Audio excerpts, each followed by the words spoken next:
I've been meaning to make this video for some time. It's an interesting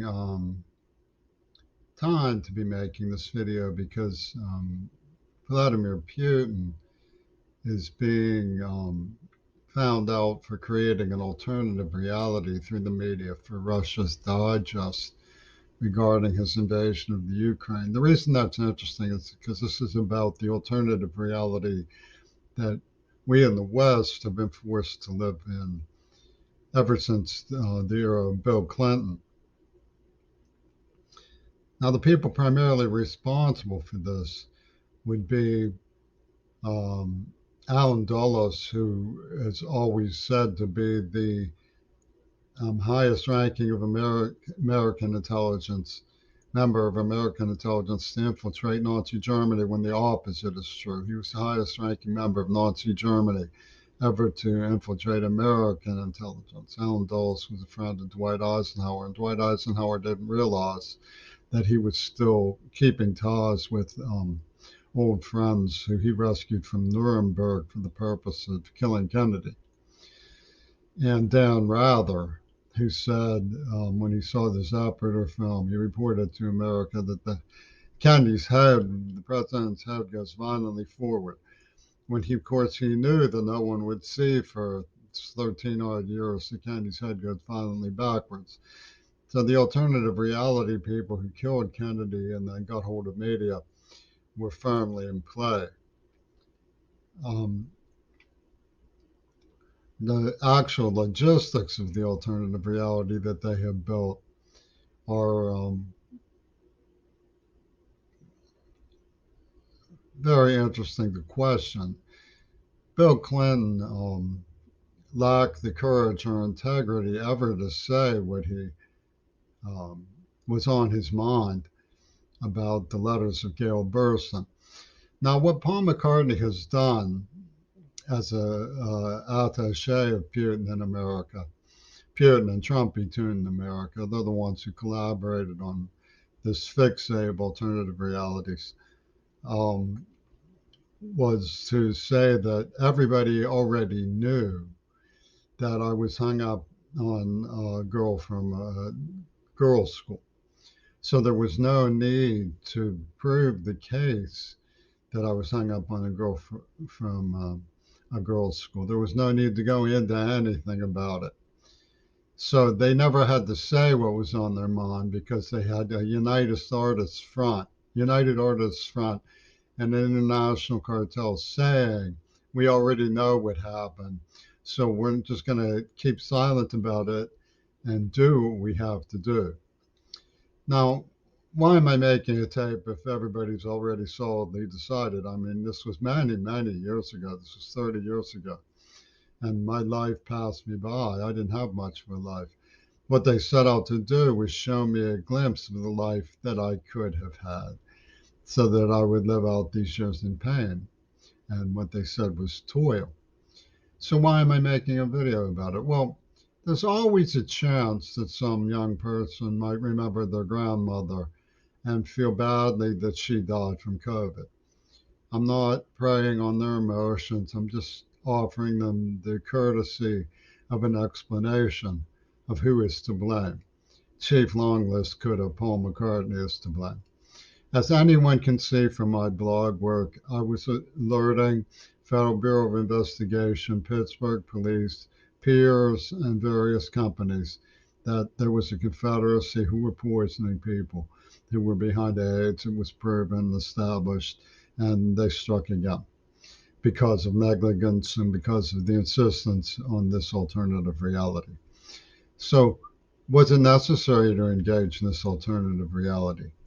Let's enter this picture with the real facts that were subjugated by the alternative reality. There's an assumption here.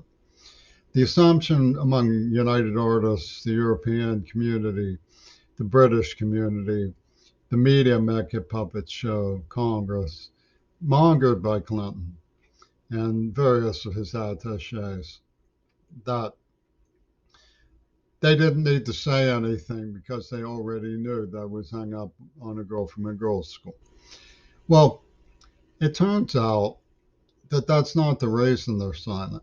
That's another reason they're silent. The real reason they're silent is because if they admitted that this happened, someone would say, why is Gail Burston's look-alike on the cover of Robert Fripp's record when he's the primary accuser? Why is Peter Gabriel's So playing the song and dance of John Schulman, who was arrested on an $8 million museum heist down there in Fern Hollow, where the bridge collapsed recently? Why is Robert Fripp wangling with his sister, an international cartel of lunatics, drawing a line in the sand against the idea that between virginity and rape, and having a desert war, acting out the psychodrama of George Will's and Stephen King's mad fantasies about this girl who I was supposedly hung up on?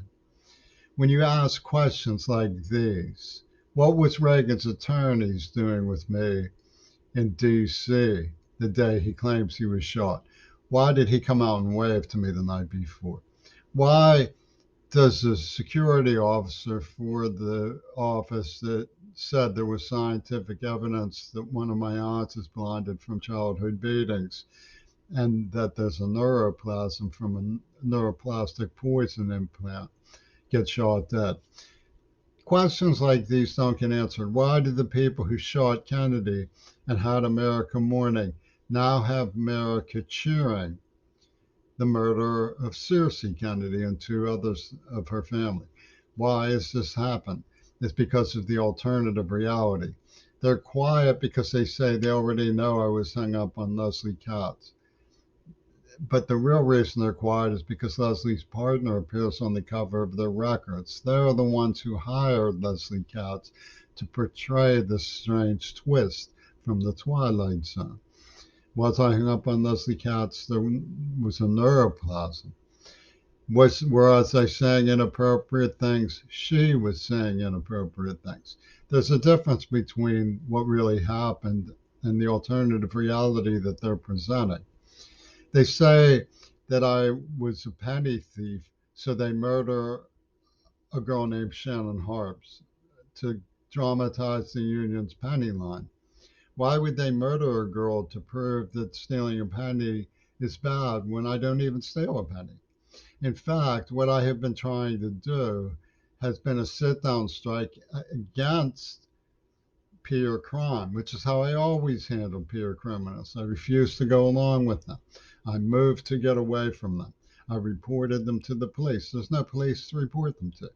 The whole society has fallen by the wayside. The only thing they want to do is this mania about a penny, which makes not, what is it, a swastika penny, a specially anointed sacred penny? What is, I didn't even take it. Somebody else has it. Spritz them if you want to. I mean, I can't stop you. They searched me without a warrant. They arrested me without reading my rights. It was just a joke to them. But there were contrary indications about the whole thing. No, I didn't bother her. No, I didn't threaten her. I had a neuroplasm and was suffering from having been beaten and tortured and living in a state of semi-coma. So they beat, tortured me, and had me in a state of semi-coma. But they don't tell anybody that part. What Robert Fripp tells people is that John Schulman confirmed his feeling that I had boundary problems. What were the boundary problems I had? Did I rush the stage, Flippy? I never rushed the stage. I came in once when they were auditioning. I hitchhiked to St. Louis just to hear him play. You'd think I'd get a point for it. Instead, what I get is a postcard that they used in a temper tantrum to incite Oliver North and all of these girls who were wild about me, and I couldn't contain them, so I tried to shake them off. And he used the postcard to, I had the courtesy to give it back to him, right? I mean, he's a valuable huckster. I don't want to take a penny from him, so I give him back this famous postcard that he gave. Now he has the whole world howling that the postcard belongs to them, and they're going to prove it by murdering people like Shannon Harps. And they did this song and dance fully advised I was reporting the use of a nerve agent, reporting that AIDS was man-made, reporting torture, reporting rape, reporting organized crime. They thought I was starting rumors about Schulman because I questioned the suspicious refrain he was selling me from the post office, where he reported a theft of a rare book and got a bunch of money without any really my satisfaction proving the rare book was missing. And who this turned out is helping the murder Shan Harps, the post office union, who helped deliver the letter by murdering two Kennedys, the postal union. I'm starting rumors about him. He gets caught red-handed in an $8 million museum heist. So the truth is that the reason why they're not talking about it, the real reason they're not talking about it, has nothing to do with my being hung up on Leslie Katz, because she was unharmed. She was spotless, as one of the Quakertown old men would say. She was spotless after we broke up. Never touched her. What were they really refusing? Why is Clinton really so cagey and cowardly and cynical and abusive and monstrously criminal that he won't say a word about any of this? Is that Gail Burstyn appears in likeness of her on the cover of Under Heavy Mantles, God Save the Queen by Jumpy Toon's favorite, penis strip of King Crimson. So, I mean, it's ridiculous to go around emojiing that mountain of swastikas that Ralph Proctor showed me were sacred, the honor, the African warrior symbols that were swastikas. It was that simple. There's nothing more complicated about it. And the reason they're not talking is because they're cowardly accomplices of abomination. What else could it mean? So, Sonny, or girl, I'm very sorry you lost your grandparents. I'm very sorry you lost your grandmother. Though there are few of us who take it to heart. Admittedly, we become soulless in America. Not many take it to heart. People are much more interested in getting the autograph of those who killed your grandmother, and I don't know how to explain that any better than I already have. I've shed tons of tears over it. I don't know what to say. It's cruel. But we're dealing with the criminally insane, and that's not why they're not talking. The reason they're not talking is because they pulled it. That's why they're not talking. It was a revenge attack for Yoko Ono from World War II, and it targeted the voice of my father and me as his son. In the alternative world, I am a spy because I stood by JFK and